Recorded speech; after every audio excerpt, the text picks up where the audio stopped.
Welcome to What's Brewing, a Project Zion podcast series where we ask the questions, what is mission and why does it matter? This is actually a special What's Brewing episode because it's our first live event here at Project Zion Podcast. We encourage you to submit your questions and comments via the chat feature of your platform. Zoom users, please send your comments and questions by direct private message to Kelly Phipps. Submissions from Facebook and YouTube participants will be transmitted to Kelly by our production manager, Ashley Pozo. And I'll take this minute just to introduce her. Ashley Pozo serves as the production manager for Project Zion Podcast, and she will be handling the behind the scenes stuff for us tonight. And she's going to be monitoring feeds as your comments and questions come in. We're going to do our best to have our panelists respond to those questions either as we go along or near the end of the event. We have some time for that set aside as well. As you may have guessed by now, the man on the scene who will be sorting through those comments and questions and passing them along to the panelists is none other than my friend and co-host, Kelly Phipps. Hi, Kelly. Hello, Blake. Good to be with you. Good to be back with you too, Kelly, and thanks for being a part of this. For those of you who may not know Kelly, Kelly is a lifelong member of the Community of Christ. He currently serves as professor in the Helzberg School of Management at Rockhurst University, where he teaches in the areas of leadership development, organizational behavior, and conflict management. He also conducts research on the topic of spirituality and leadership. If you don't know him by his name alone, you might well know him as Jill Phipps' husband. Near the end of last year, Kelly proposed a podcast idea to us at Project Zion Podcast based on his observations of changes that had happened, were happening, or perhaps needed to happen in the church in a post-COVID-19 world. And I had the honor of doing that episode with him. If you're interested, and we would encourage you to go and listen to that, it's episode 641 and can be found on projectzionpodcast.org or any of your favorite podcast platforms. So, Kelly, I'm going to ask you, if you would, to give our listeners a little bit of an idea of how we got to this live event. Sure. Thanks, Blake. So the short version is, for a variety of reasons, I was looking for online ways to connect with the church, and I've been looking for years. And there weren't a lot of options. There were a few. And then when COVID happened, that changed dramatically. And so out of personal curiosity, I began kind of tracking all the new things that were happening that I knew about. And my brain looks for patterns and things. And so I started noticing some trends and patterns, and that's about the podcast that you and I did earlier, was about those trends. But in my conversations with people about the online and hybrid ministries they were doing, a couple of things really struck me. First one was this unbelievable wealth of creativity being expressed, which is maybe a fancy way of saying no two ministries were alike. Each one of them was doing it very differently. And the second thing that struck me is that many of the people I talked to expressed a desire to be in conversation with other people who were doing hybrid ministries. There was a sense that they were kind of making it up as they went and would love to hear what other people were doing. And so you and I had a conversation after we recorded that episode, and the idea that came out of that was creating a space where people could share what they were learning in the midst of their experimentation. And I am so grateful that you followed up on that and made this opportunity happen. And very much look forward to hearing what we learned tonight. Thanks, Kelly. And yeah, part of that, I think, was I asked you at the end of that episode, or near the end of that episode, if you had any of the answers to the things that you were seeing.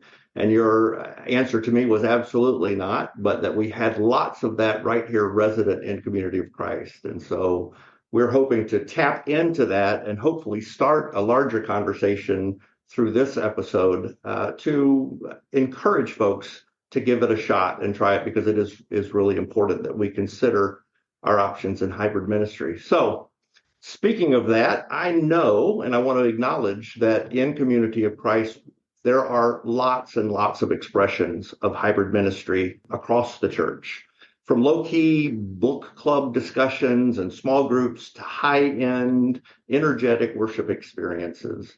And our panelists tonight represent a small sampling of what is being done around the church. We hope, again, that it will encourage a wider conversation about the types of ministries that can be done by our congregations, small groups, new expressions, coffee house gatherings, etc., etc. We did specifically call this episode Hybrid Ministry because we realize that our capabilities with hybrid technology stretches so far beyond worship. So let's meet our panelists. First on our panelist list is James Clark. James Clark and I recently met when doing an episode on the Reaching Out Center of Streetsville, Ontario, where James serves as the financial officer and a member of their leadership team. So welcome, James. Thank you, Blake. Hi, everybody. We also have on the panel tonight Jude Vickery. Jude Vickery is a team member for the Chicago Mission Center Sunday Ministry, and that comprises worship and Sunday school, where he serves as the production and tech guru. He also serves as the assistant financial officer for the Mission Center here in Chicago Mission Center. So he wears many hats. Welcome, Jude. And last but not least, we have Carla Long. You might know her as host extraordinaire of the Percolating on Faith series and several other series here at Project Zion Podcast. And then there is, I don't know, she just got a new job. It's part of, the presiding bishopric. Yeah, that's it. You probably wouldn't recognize that, seeing that she's wearing sparkles tonight. But welcome, Carla. Thank you, Blake. And yes, I'm feeling very sparkly tonight. Thank you so much. It's great to have all three of you with us. And as you'll hear tonight, as they share a little bit about their ministries, hopefully you'll get an idea of the reason why I have asked them to be here tonight. They represent, like I said, a sampling of some of the types of ministries and even the reasons why hybrid ministry is important. So we're going to just go around with our panelists here. I'm going to start with James. And James, if you'll just give us a brief introduction of yourself so our listeners could get to know you better. And then maybe also if you could just give us a little summary of your overall ministry so that everybody can understand what you're bringing to the panel tonight. Will do. So James Clark, I'm the CFO for the Reaching Out group in Streetsville, Ontario, Canada. Nice to be with you all tonight. I've been in the community of Christ my entire life. So to see this shift to hybrid ministry is quite a change from what I have been a part of my entire life, but great to see and a great offering for everyone, as we'll talk about more tonight. Our ministry for Reaching Out really is about for everyone born a place at the table. We are all about making sure that our space is inclusive and anyone who walks through our doors is able to be a part of our gatherings, both online and in person. We are trying very hard to insert ourselves into a new community. We've just recently opened a building back in September. And so we are really trying to become a part of that community and show what Community of Christ can be in that area. Great. Thanks, James. Carla, how about you? So my name is Carla Long. I'm a counselor to the presiding bishop and a member of the presiding bishopric. I'm a mother of two adorable kids, Leah, who is 5. She just started kindergarten. And Ari, who will turn 4 on Leap Day. So it's coming up this month, and he is super duper excited. Some people keep telling him he's going to turn 1, and he is quick to remind them that they are absolutely wrong. He's definitely turning 4. My husband, Kuzma, is from Ukraine, and he is a 70 in the church. And my job before my current job, I was a seeker minister in Utah. I was the pastor of the Salt Lake City congregation in Utah, and I was working seeker ministries. And so that's where most of my expertise, oh gosh, it's so scary to say the word expertise. That's where most of my knowledge about this comes in handy. So I'm going to be talking a lot about my time in Utah. Great. Thanks, Carla. And you all heard it. She is the expert of the group. So please direct all your questions toward her. Send them through Kelly, but direct them all toward her. Okay. And Jude, how about you?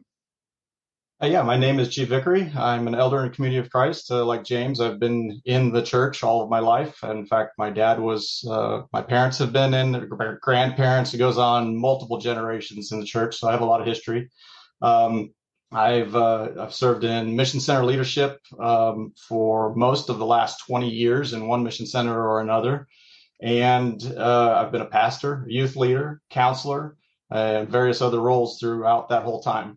I'm somewhat of a musician. I have some experience with sound equipment, including recording and recording development, including live sound for like bands and things like that. I've done some of that. I'm also a photographer. If you've been looking, see the pages of the Herald, pictures in there, bulletins, the Sunday morning bulletin, if you get those. And also publications that the church puts out. Oftentimes they will use some of my work there. So it's likely that you have seen it, even if you didn't know it. And then I've also been right in the middle of the tech world and how it relates to Community of Christ on all of these local areas where I've been working, and including bringing that tech to bring people and tech together so that it makes ministry more accessible in terms of what you see, like words on screens, how we connect with each other, and so on. Jude, thanks. For those of you who are looking at Jude and saying, gosh, that face looks familiar, it may be because you've probably seen him either hanging from the rafters or climbing under the tables at conference, taking pictures. He likes the up and close view. And also, I wanted to say, I forgot to mention when I was introducing the panelists, in case you picked up on the fact that they all have a financial connection. You do not have to have a financial connection to do hybrid ministry, though it doesn't hurt to know someone who does. I will just say that. But you do not have to be a financial officer or a bishop to do hybrid ministry. So Kelly, I'm going to turn it over to you for a question for our panelists. Yes. So before I do that, actually, I get the benefit of seeing all the conversation going on the side that you don't. One of the things we had hoped to happen in this gathering was for people to be sharing some resources, and I've already heard about one I was unaware of. I'm going to send it all out to you. It's courtesy of Dookie Bishop passed this along. It's apparently a Facebook group. I'm sending it out to everyone. A Facebook group committed to Community of Christ audio, visual technology, and social media ministries. So it's a resource I wanted to make sure I didn't drop in the comments in the last minute of our time, so you didn't have a chance to capture it. So with that out of the way, let's start with our first question to our panelists. And I'm really curious to know, what about the context of your ministry drew you to consider a hybrid format? So what about what you were trying to accomplish caused you to consider hybrid? Well, I'll go first, Kelly. I'll jump in if that's okay. Please. Like a lot of people, our foray into hybrid worship ministry came during the pandemic. I was pretty serious, though, about taking the challenge and turning it into something that could be helpful for the church. And I'm really glad I took that attitude, because it would have been really easy to get like mired down in all of the craziness that has to happen behind the scenes. But it turned out to be such a wonderful thing for the Salt Lake City group. Now, there are a few things that I want to mention. One, when we were in full lockdown for the pandemic, I wanted to find ways for people to interact with the church, and not just in a worship way. And I'll get to that in a second. As to worship, though, we would have Zoom church 3 times a month. And then once a month, we would have church on different platforms, Facebook, YouTube, just like we're doing here tonight, because sometimes I think Zoom can be too insular. That was a really great ministry tool for people who are interested, but not interested enough to go onto Zoom. It's really easy when it just pops up on your phone and you're like, okay, I'll give that a look. And they say, I'll just go in there. Now, secondly, I wanted something for people to find if they were looking for us. So I started a YouTube channel. It's called Bishop Carla K. Long. And it's full of little sermonettes, no more than 5 minutes long, on all sorts of topics. Some of those topics are meaningful for seekers in Utah, and some would be interesting for any kind of church member.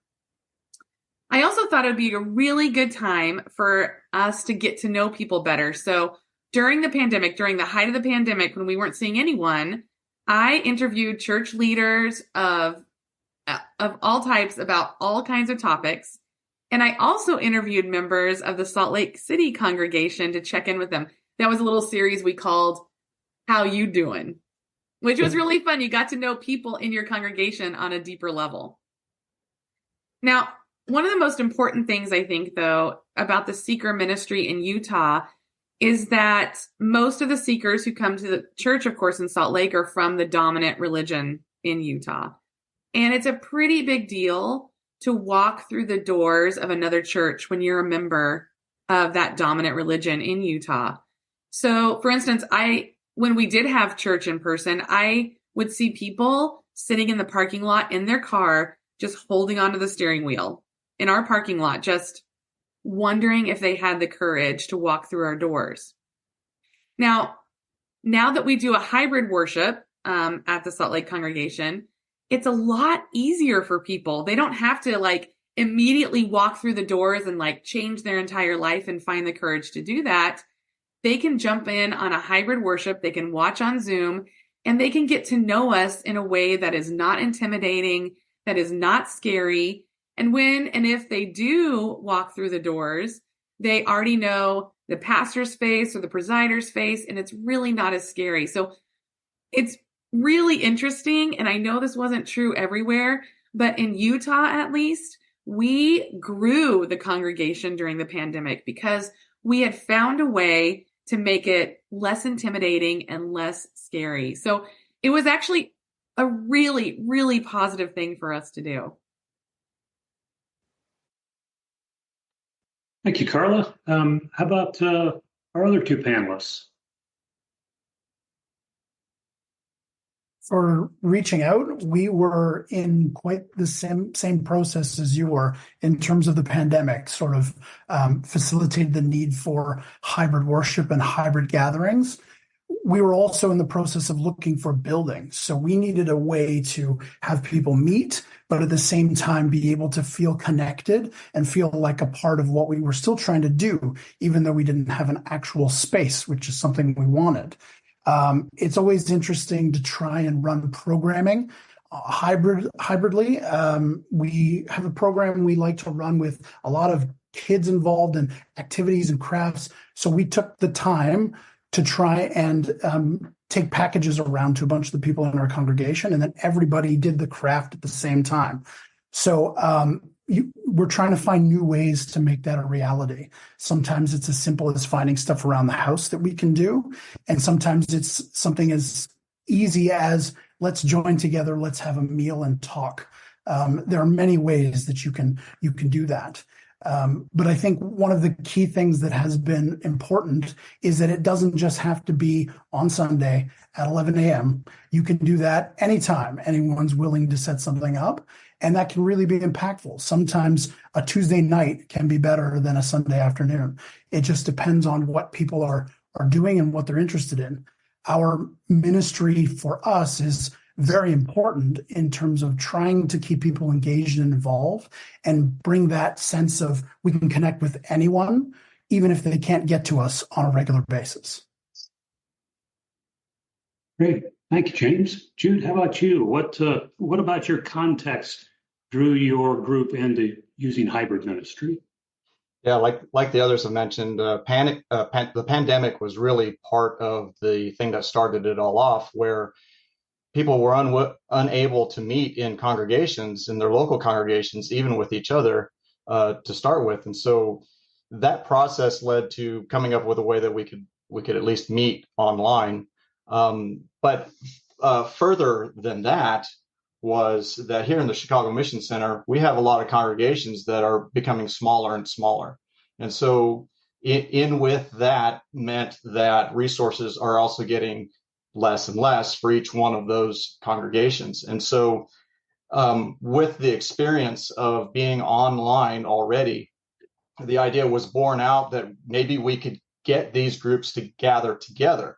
And so where our ours is a little bit different, is that we actually have several congregations that all meet together. So we have one congregation, several congregations. Each of these congregations will meet together in their building, but then as a group will join onto the online hybrid worship with other congregations, and we will all meet together in the same worship.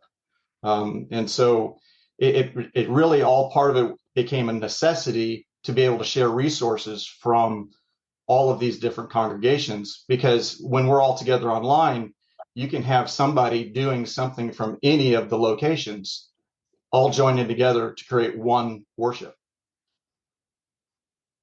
Great. So I've been kind of taking notes as I'm listening, and there's really two themes that I heard people keep repeating. The first I expected, and that is intentional efforts to create a sense of belonging for people, doing more than just connecting on the screen, but something that made people really feel like they belong.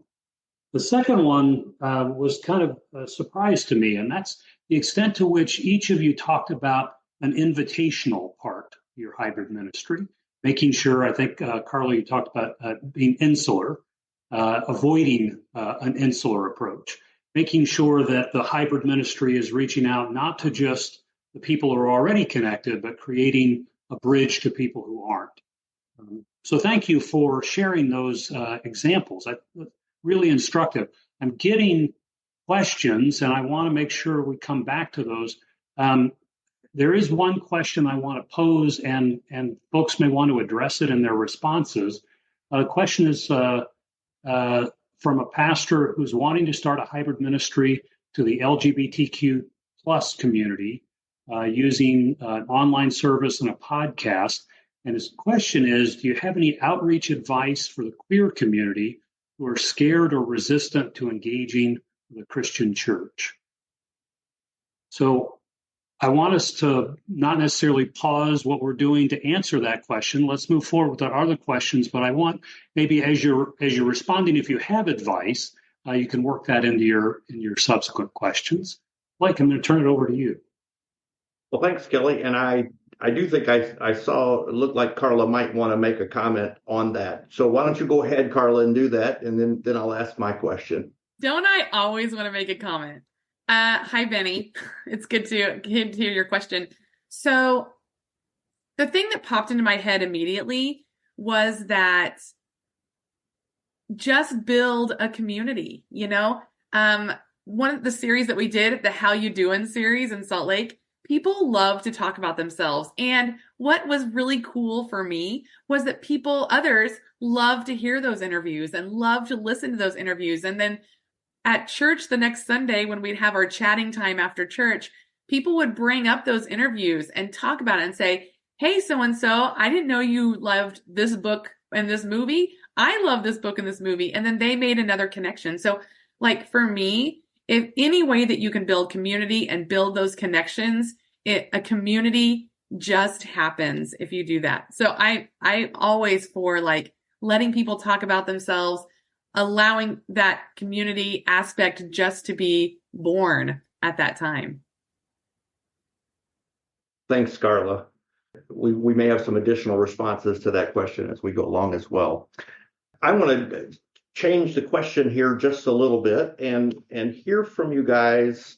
What are some of the lessons that you've learned along the way with hybrid ministry? So maybe perhaps what are some of the difficult hurdles you had to overcome, or what was easier than you thought, or what was that one thing you wish you had known before you started? And let's start with Jude this time. Thank you, Blake. So yeah, one of the things that's interesting about our situation, where we have people that are live in some places in a very particular place, joining with people who are online, and sometimes when elements of that worship are happening, it's right there in that location, and people who are busy doing their part of the worship oftentimes forget about the people who are joining online. And so there's like almost an imaginary wall where they'll address everybody that's local to the room, because that's what we've done. That's how we've been, taught for years and years and years. But looking beyond the camera and beyond the microphone to all of those people that are joining in this hybrid way, it is difficult for people to overcome sometimes. They can't just automatically see past that wall and aren't as inclusive to all of those people as they otherwise could have been, or could be. And so that's been one of the struggles that we're dealing with people who are new to the process. Now, I mean, you can get over it. It can take some time to do that, and some gentle reminders, that, hey, you need to, as a tech person, part of what I think about is that you need to treat the microphone, you need to treat the camera as another person. And when you do that, you're not just connecting to one other person or just connecting to the camera, you're connecting to everybody that's watching, And so people oftentimes will walk off away from a microphone, for instance, and then say something to the local crowd, and nobody online can hear that, So that's one of the things that I'm doing oftentimes. I'm a background guy. I'm typically not out in front. I tend to be in the back running hardware, and making sure that everything is connected. But I'm usually wearing a set of headphones so that I can monitor what everybody else is hearing that are connected in an electronic way. And if I can't hear it in this ear and I only hear it in this other ear, then that means somebody's being left out. And I'm usually making some kind of a signal on my headphones. It's like, hey, repeat that, so anybody who's at the microphone, they need to repeat what they've been saying so that everybody that is connected, everybody that's part of the group, can hear everything. Thanks, Jude. Appreciate that. James, what about you in the Reaching Out Center? So for us, I think one of the hardest things to overcome was to be okay with chaos and be okay with not being in control. Whether it's someone taking too long to get off mute to say a call to worship, or there's a dog barking in the background, or what have you, people singing off of mute and not always on key. It happens. But our gatherings are usually so set in what we want to do. Okay, we'll do our call to worship, and then we'll have our message, and then we'll take up the offering. But being okay with that chaos and that unknown happening has really helped us. But the only way you can get over that is with time, trying to do it over and over again and trying to get better every time. Something that was easier than I thought it would be the uptake and the ability of people of all ages to be able to get on these devices and connect and speak and be able to enjoy the service. It took time. It took energy. Sometimes I was IT, so a phone call during the week to try and test it to see if it worked, and then try to replicate that on Sunday, is something that happened for us. But I think it becomes easier over time. It just takes practice like anything else.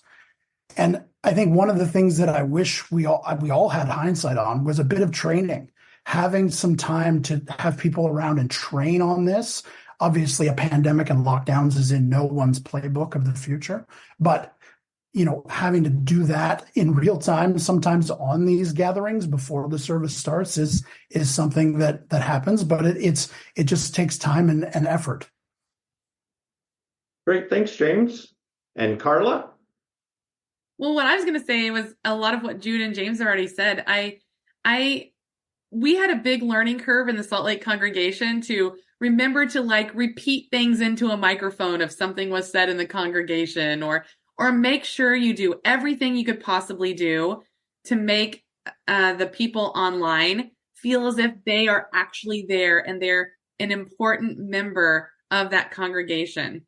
And so, I mean, that means allowing them to give to the disciples' generous response, making sure you remind them to have bread and juice ready if it's communion, anything that you could do to make them feel like they are in part of that community is really important. And that was a big kind of a learning curve for us. The other thing that I wish I would have remembered more often is that the people online were incredibly forgiving and loving and caring, and thank goodness they were. If something messed up and for some reason they had no sound at all, sure, they would let us know, but they would say, you know what, it's totally okay. When they would see me like scrambling up front or trying to figure it out, the people online were just so kind and just really, really generous. And I was so appreciative every single time. And I made sure to message the people who were there to say, thank you so much for your patience. We'll do better next week, or we'll do better again. So those are the two lessons that I learned in a really, really big way.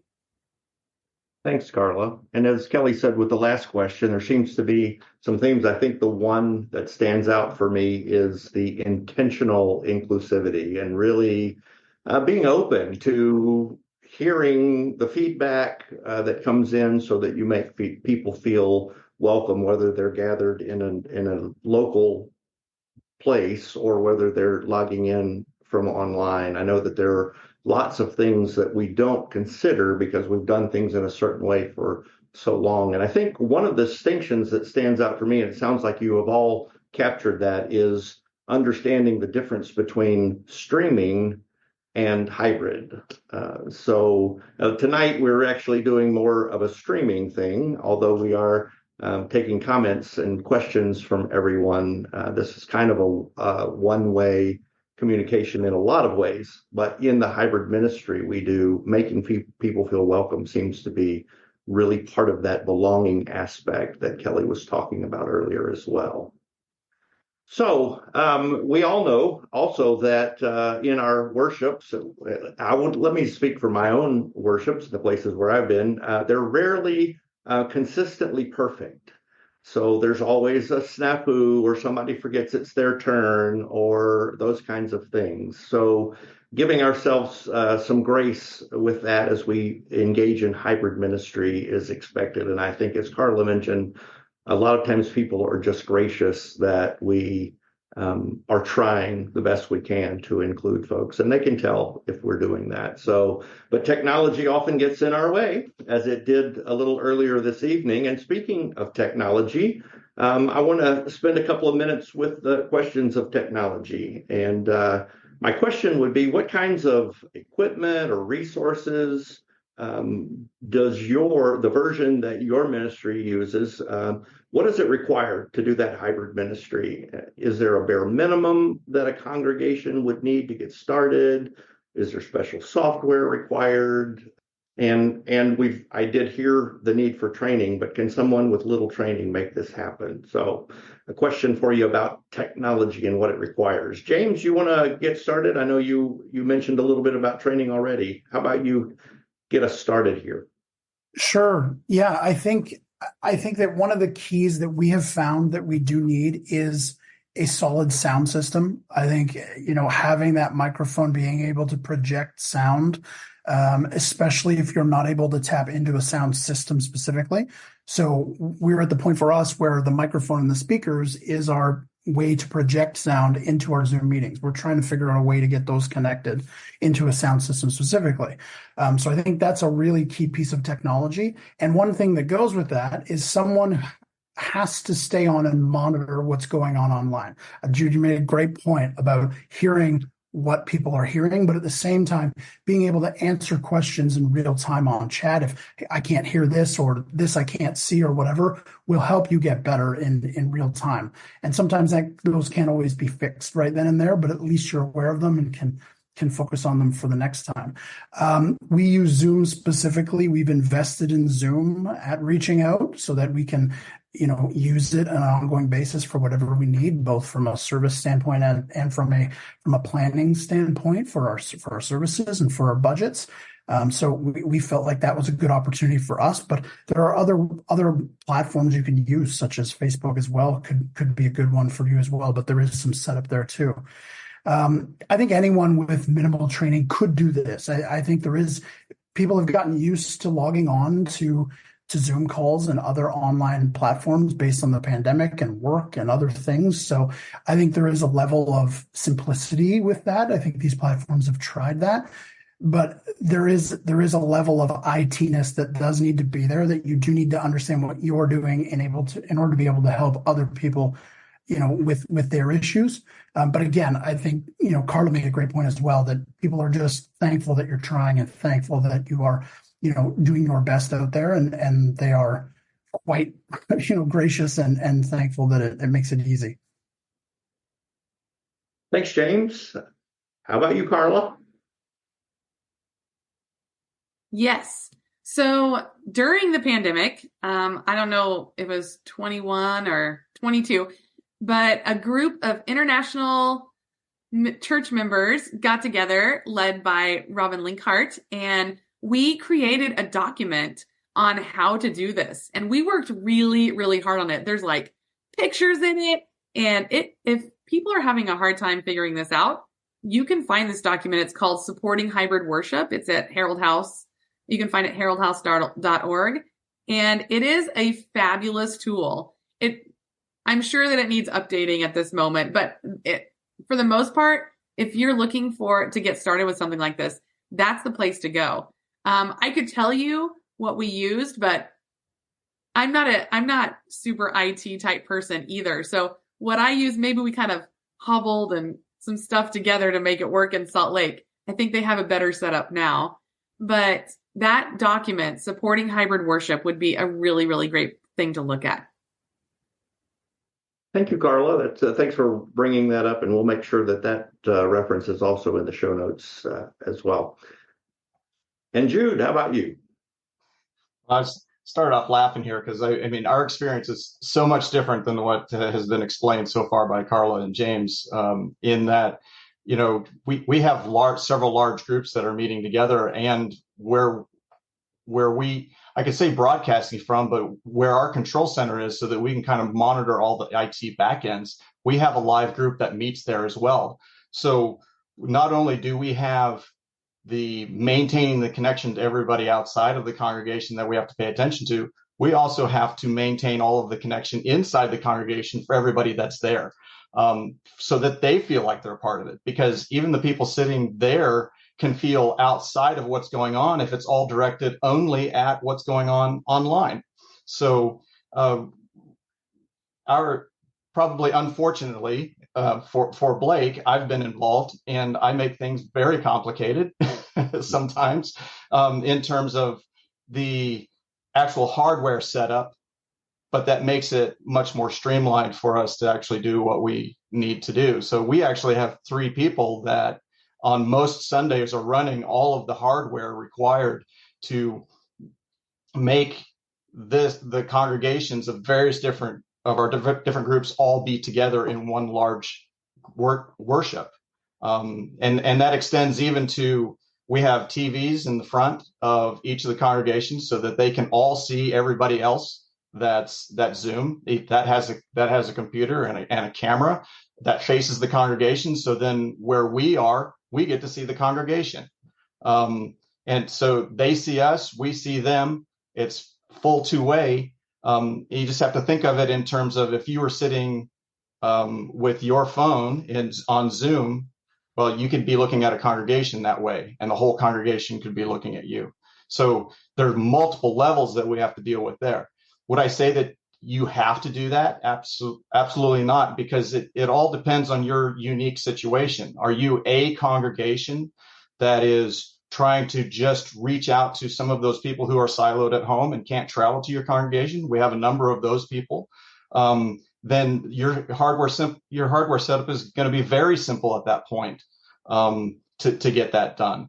If you're trying to do more like what we're trying to do, or what I shouldn't say trying to do, we are doing it. We have all of these congregations joining together, then it gets more complicated the more layers that you're trying to add. And so it's very unique. I can't just go down through a list like Carla said and give you a list of everything that we're using, because it probably won't suit you justice in your situation without somebody who can help you actually get that set up. But that doesn't mean you can't start simple. Oftentimes, when we started this, I started pulling together antiquated equipment. I mean, I called it Frankenstein. I mean, I was pulling old equipment from everywhere. I mean, it was a piece of this and a piece of that, and we had low quality this and low quality that. But it was to patch things together and make it see how we could work, how we could piece it together, make it work, and then what did we need to change? So I was doing it on a very low budget before we actually spent money to get some of our high dollar equipment that makes things easier, because we knew what needed to be made easier. Great. Thanks, Jude. Well, I think as you've heard across not only the answers to this question, but our others, you see that spectrum of ministries and costs and levels and that kind of thing. As Jude has mentioned, what is being done where his ministry is here in Chicago is something that has kind of evolved over time, and it is different than what was done with the Seekers ministry, certainly in the beginning. So we don't want to discourage you from that. We just want you to see all the possibilities that are out there. So I'm going to turn it back over to Kelly. I'm sure that we have some things brewing in the chat that we might want to address.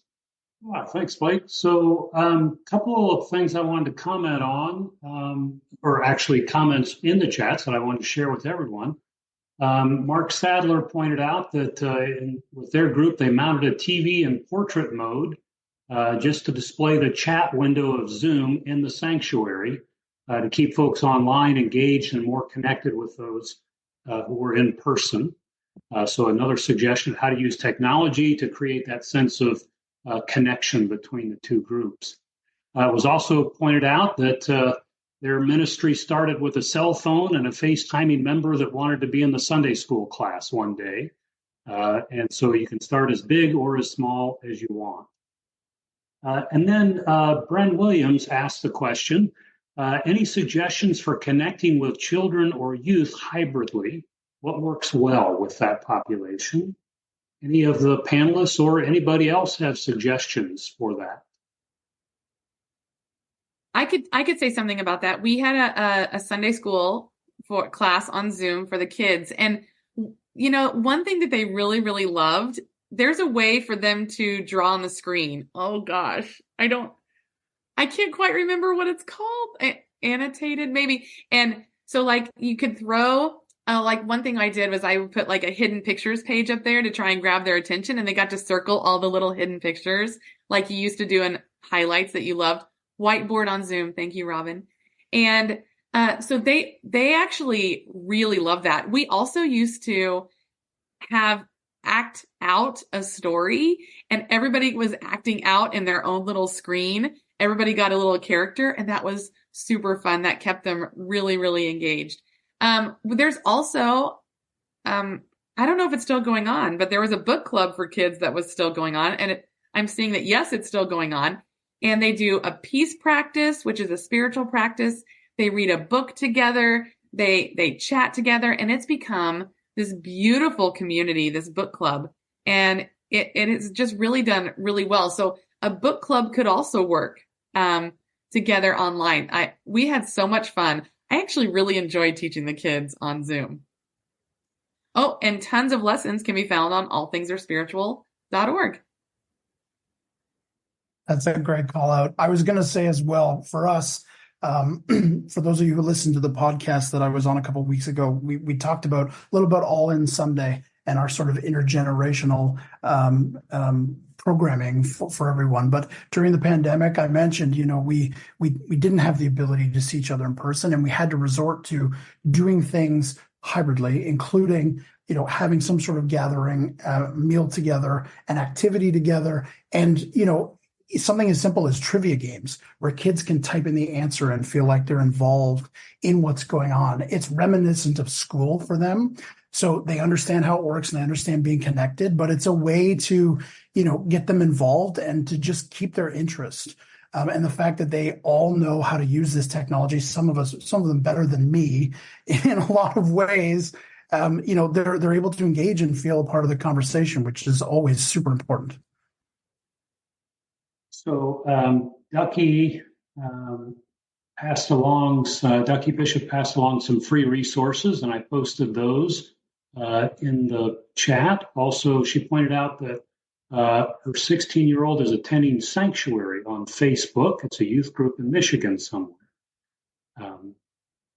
And also pointed out Cahoots as a great tool for use with youth. I do not have any other questions in the chat right now. One just came in. Robin Linkhart posted, I think, for everyone, the Kids Book Club designed during the pandemic. Gail Ronenberg asks, could we have the link to Chicago Ministry to log on to some Sundays? Yes, I'll put that in the chat. So I don't have any other chat questions coming in, but I do have something that I would love to hear from the panelists. And that is, what's on the horizon for you? What are you thinking about trying next, or would love to have the resources to try next?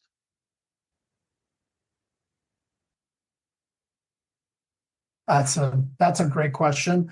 For us, I mentioned it. I'm going to beat this drum again, talking about All In Sunday and trying to have that intergenerational piece.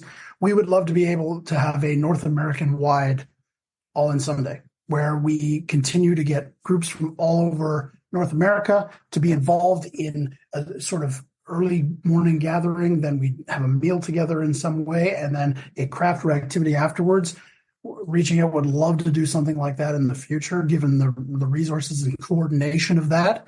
I think that kind of ministry could be very important for people of all ages. We've found that the connection between, some of our more seasoned members and some of our younger members has really been impactful for both of them. And it's a way to engage everybody. So for myself and for reaching out, I think that would be a really interesting thing to do. And seeing all the people on here tonight, I think that could be super successful. Well, I'm no longer in the space I was, but as a member of the presiding bishopric, I just want to say stay tuned. There could be something on the horizon that is going to be really exciting coming up maybe later this year. So just stay tuned.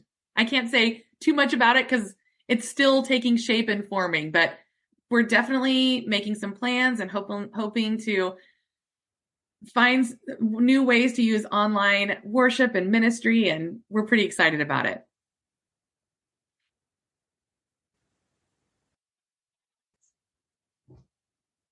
Jude, anything you want to add? Yeah, I was just saying, we don't have a lot specifically planned, but what I can say is that we're excited about the fact that in the way that we're doing things, that we've been able to jump past, geological boundaries, for instance. So, it's not uncommon to have an apostle come and speak for the worship service. Art Smith just spoke this last Sunday. So we've been able to reach out. We've had speakers that are from all over the world, but all over the country, and they can join us without these boundaries of being very local to where we are. And that's a really exciting thing, because you can hear some of the best speakers where otherwise they wouldn't normally just be dropping by your congregation on a regular basis. But for us, we get to have that, as we reach out and arrange this stuff. And that doesn't just happen. You have to plan it and get it to where you're bringing people in, plan out far enough advance. Sometimes it takes a year. But if you're intentional about it, you can do some really good programming by using a hybrid method that otherwise you wouldn't have access to. And that part of it is very exciting. So one of the questions posed in the chat is there someone who can come out and help us with our hybrid stuff? So I guess the question that I'm posing is, are there resources people are aware of, or people who are willing to be an assistant to people who are trying to help with this, or at least a journey with them?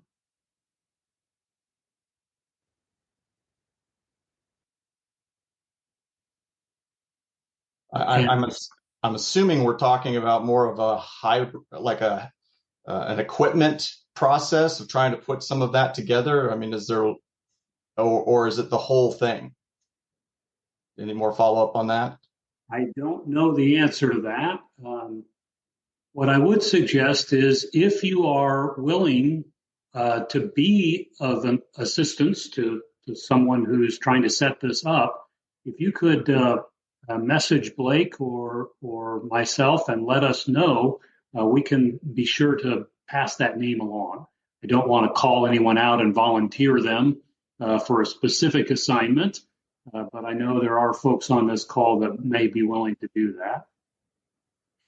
And I would just say, of course, go speak to your Mission Center president or Mission Center financial officer. They probably know what's going on in your Mission Center, and maybe someone around your Mission Center or closer to you would be able to jump in and give you some good advice too. And I've already had 3 volunteers. Oh, excellent. And I would just add to that hardware wise, I mean, there are people who specialize in hardware in almost every sizable town. Think past the money for a minute, and you bring these guys in to design something that works, but you have to have a plan. What is it that you want to accomplish? And when you explain that to them, they can give you hardware, examples of what they could do, and they could range anywhere from the cheap to the expensive. But some of those guys are really in touch with what the new stuff is and the stuff that it does, and you can bring them in and have a system designed for you that would make that work. So I hope it's okay that those of you who messaged me volunteering, I'm going to read your names out loud. You may be frightened by that idea, but I very much appreciate your willingness to. So Benny Blevins said, I'd be happy to help. Who else did I see? Michael Butkin said he'd be willing to help as well. Benny Blevins and Mark Sadler all said they would be willing to assist. So again, that was one of our objectives, was to start connecting people. And so thank you very much to all who are willing to volunteer to help. And so those of you who are looking for someone to help you get things started, those are some names, and we can, Blake and I will capture those names, and you can email either Blake or myself, and we'll pass those names on to you if you didn't catch them when I was reading them. I think we're at our time. Blake, I'm going to turn it back over to you to wrap this up for us. Well, thanks, Kelly. I do want to say something that came to mind for me that I want to just lift up, and we won't take the time to go into it now, but when we are doing hybrid ministry online and projecting to other folks, specifically things if we're also streaming or posting, we need to be real careful about copyrights and doing the right thing. There may be some things that we think we can get away with, but the ethical thing for us to do is to observe the copyright laws and to abide by those things. So I will tell you that there is nothing on YouTube that is legal to use in streaming, except if it is on the Community of Christ channel or otherwise explicitly offered up. Otherwise, general content in YouTube is not legal to use, and there is no license, unless something happened in the last few weeks. There is no license that would allow that. So if you have a CVLI license, just because it says video license, it does not include YouTube. If you have a CCLI and a streaming license that allows you to use the master recordings from particular artists, that gives you only the sound audio version, the right to use that. Your CCLI license and your one license will allow you to reprint the lyrics. Nothing covers the video. So I want to lift that up and say that if you have any questions about that, please, again, check with your Mission Center leadership or your pastor. And if there are additional questions, you can always reach out to me as well. I have put my email address in the chat, and we'll make that available in the show notes as well. I just want to thank you all for being here. I want to start with my co-host, Kelly, who gave the initial prompt for this whole conversation and the acknowledgement that we have so much in resources available to us here in Community of Christ, if we could just make connections. So Kelly, not only thank you for the original episode that we did, but for being a part of this tonight and for kind of getting us to this place. It's been very helpful. If I could share one last thought, the image that keeps coming to me over as I've listened, I grew up in a relatively small congregation. And so for me, this idea of being a small group connected to a larger community was always a part of my church experience. And everything that you guys are talking about doing is just that, connecting smaller groups of people to a larger movement. And so everything we're doing is consistent with our identity and our mission. And I'm so grateful for the work you're all putting in. So thank you. Thanks, Kelly. I also want to give special thanks to our panelists tonight who agreed to be put on the spot. So James and Carla and Jude, thank you for all you are doing and have done and for all that is to come. For all of you who are doing hybrid ministry, thank you. I want to give special thanks also to our production manager who's been behind the scenes feeding those questions in and watching multiple feeds. She is doing something that I cannot do because I cannot multitask. So thank you, Ashley, for helping us to get this going. And when we do our next event, it will be even smoother in the beginning.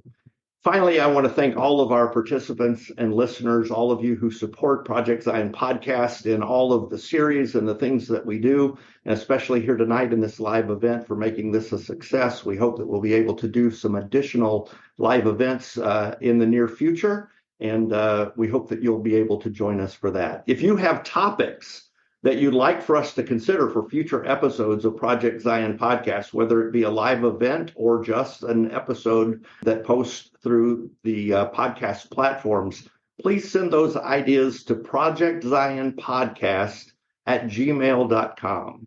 Now, we'll review them. I won't promise that we'll be able to cover every one that might come in. There are some topics that we have to be very careful about as the church leadership and the church as a whole works through them. But we do welcome your input for that and your ideas and thoughts. So to hear more from Project Zion Podcast, of course, you can go to projectzionpodcast.org or find us on any of your favorite podcast platforms. Thanks for joining us. We hope you have a blessed day. And as my boss and the executive director of Project Zion Podcast, which I also should say thanks to her for giving the approval for this, Apostle Robin Linkhart, ends her episodes by saying, go out and make the world a better place. You guys take care.